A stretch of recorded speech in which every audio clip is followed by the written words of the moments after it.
प्रश्न 2 है, ऊपर दिए गए प्रश्न 1 में उन परिमेय संख्याओं के दशमलव प्रसारों को लिखिए जो शांत हैं। आपने प्रश्न 1 किया था अभी, दशमलव प्रसार पहले हमने पता लगाए थे कि कौन से शांत हैं और कौन से अशांत आवृत्ति है। अब प्रश्न 1 के जिन जिन प्रश्नों के दशमलव प्रसार आपके शांत हैं उनको आपको दशमलव प्रसार में लिखना है कि उनका दशमलव प्रसार कैसा है। तो पहली संख्या थी 13/3125, इसका दशमलव प्रसार कैसा आया था? शांत आया था। अब दशमलव प्रसार शांत है 13/3125 का, तो इसको हम दशमलव प्रसार ज्ञात करना है। तो दशमलव प्रसार ज्ञात करने के लिए क्या करेंगे, हम हर को 10, 100, 1000 या 10,000 इस तरह से कन्वर्ट करेंगे। तो 13/3125, इसमें 3125 में क्या आया था? 5 जो आया था, 5 की घात कितनी आई थी? 5। तो 5 की घात 5 लिख दी। अब हमें यहाँ चाहिए नीचे हर में 0 लाना है, तो 5 की घात 5 है। अगर हम इसमें 2 की घात 5 का गुणा ऊपर और नीचे दोनों साइड कर दें तो 2 पंजे कितना हो जाएगा? 10 की घात हो जाएगी 5। तो 13/5 की घात 5 में हम 2 की घात 5 का गुणा नीचे भी कर रहे हैं, और जब नीचे गुणा करेंगे हर में 0 0 लाने के लिए तो उसका गुणा ऊपर भी करेंगे।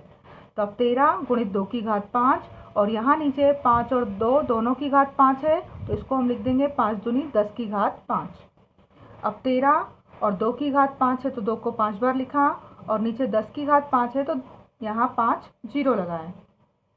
ठीक है, अब इन सब का गुणा कर रहे हैं हम। 2 दूनी 4 दूनी 8 दूनी 16 दूनी 32, 32 का गुणा 13 में 416, और बटे में कितने हैं?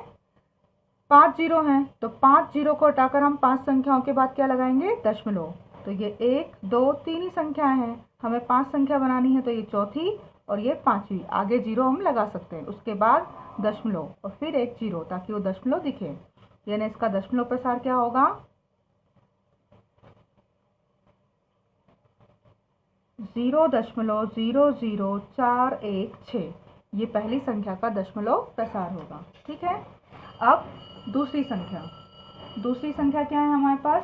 दूसरी संख्या थी 17/8, इसका भी दशमलव प्रसार कैसा था? शांत था। दूसरी संख्या जो थी 17/8, इसका दशमलव प्रसार शांत था। हमें दशमलव प्रसार निकालना है, तो दशमलव प्रसार निकालने के लिए हम क्या करेंगे? 17/8, इसको हम लिख सकते हैं 17 और 8, 2 की घात कितनी थी यहाँ पर? 3। 2 3 बार आए थे यहाँ पर, 2 की घात थी 3। अब 2 की घात 3 है तो हमें 5 चाहिए, तो यहाँ हम गुणा किसका करेंगे? 5 की घात 3 का। 2 की घात 3 है तो 5 की भी घात 3 नीचे और ऊपर गुणा करेंगे। इससे क्या होगा? 17 गुणित 5 गुणित 5 गुणित 5, 5 की घात 3, और नीचे ये 10 के रूप में आएगा हर बार।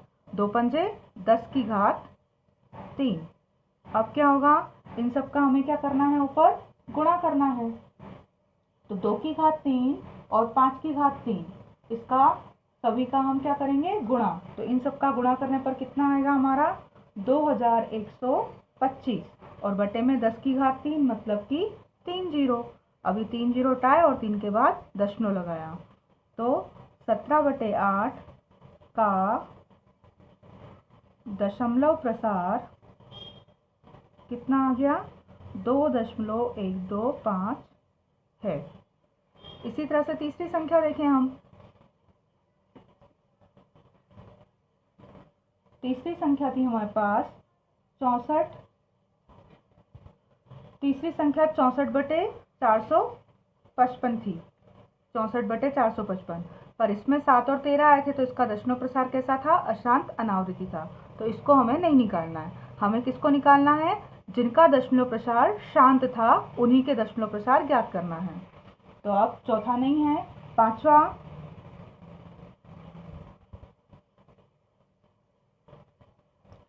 15/1600, इसका दशमलव प्रसार कैसा आया था? हमारा शांत आया था। 15/1600 में 2 और 5 ही आ रहे थे, दशमलव प्रसार कैसा था? शांत था। अब इसके दशमलव प्रसार को हमें ज्ञात करना है। तो यहाँ 2 की घात कितनी आई थी? 1 2 3 4 5 6, और 5 की घात थी 2, तो इसको हम लिख सकते हैं 15/1600।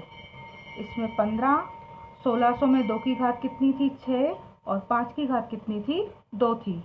ठीक है, अब हमें इसको पूरा जोड़ा बनाना है 2 और 5 का। तो यहाँ पर 15, 2 की घात तो 6 है, 5 की घात 2 है। अब हमें 2 की घात 6 है तो 5 की घात भी 6 ही चाहिए। तो 2 है हमारे पास, कितनी घात हमें कम पड़ रही है 4 घात। तो 5 की घात 4 हम नीचे और 5 की घात 4 का ऊपर भी हम अपने पास से गुणा करेंगे।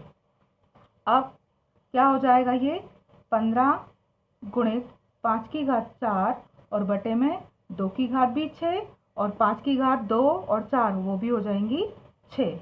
इसको हम लिख सकते हैं 15 गुणित 5 को कितनी बार 4 बार और नीचे 2 पंजे 10, 10 की घात हो जाएगी 6। अब इन सब का हमें क्या करना है गुणा। 5 25 पंजे 125 पंजे 625 और 625 का गुणा करना है हमको किसमें 15 में। तो 625 का गुणा जब 15 में करेंगे तो ये आएगा 9375 और बटे में 10 की घात 6।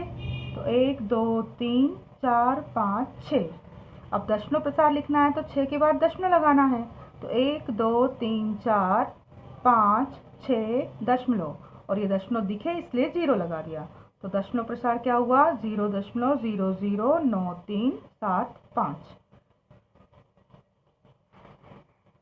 15/1600 का दशमलव प्रसार बिना भाग दिए बताना है आपको। तो कितना आया वो 0.009375 है। इसी तरह से आपको निकालना है।